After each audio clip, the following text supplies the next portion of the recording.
Hi everyone, welcome back to my YouTube channel.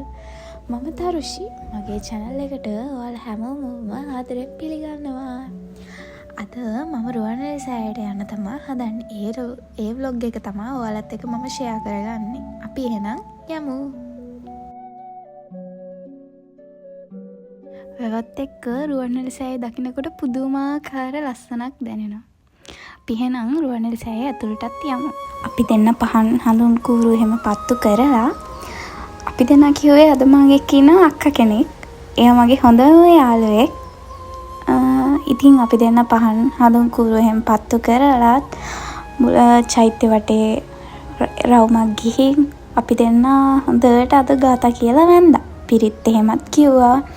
සමහර තැන් තියෙනවා ජීවිතේ අපි කොච්චර කඩාගෙන වැටුණත් එක තැනකට ආවම සැනසීමක් දැනෙන. ඒ වගේ එක තැනක් තමයි රුවන්වැලි මහා සෑය කියලා කියන්නේ. ඉතින් ඔයාලගේ ජීවිතේ මොන තරම් ප්‍රශ්න, කරදර, දුක් අන්දරා කොච්චර තිබ්බත් ඔයාලා අනිවාර්යෙන්ම අනුරාධපුරේ අවට ඉන්න කෙනෙක් නම් අනිවාර්යෙන්ම ඇවිල්ලා පුළුවන් හැම වෙලේකම ඇවිල්ලා රුවන්වැලි සෑය වඳින්න. ඒක ජීවිතේට පුදුමාකාර තරම් ලොකු වෙනසක්. ඔය ඉතින් අක්කයි මමයි අපි දෙන්නට ගොඩාක් කාලෙකින් හම්බුනේ කතා කරන්න ගොඩාක් දේවල් තිබ්බා. ඉතින් අපි දෙන්න පැය ගාණක් කතා කර කර හිටියා.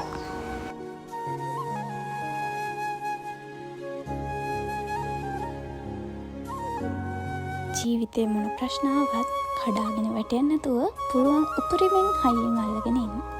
වරදින්නේ නැහැ. අවංකයි නම් කවදාවත් වරදින්නේ නැහැ. ඉතින් මම අදට ගිහින් එන්නම්. Thank you for watching. Bye bye.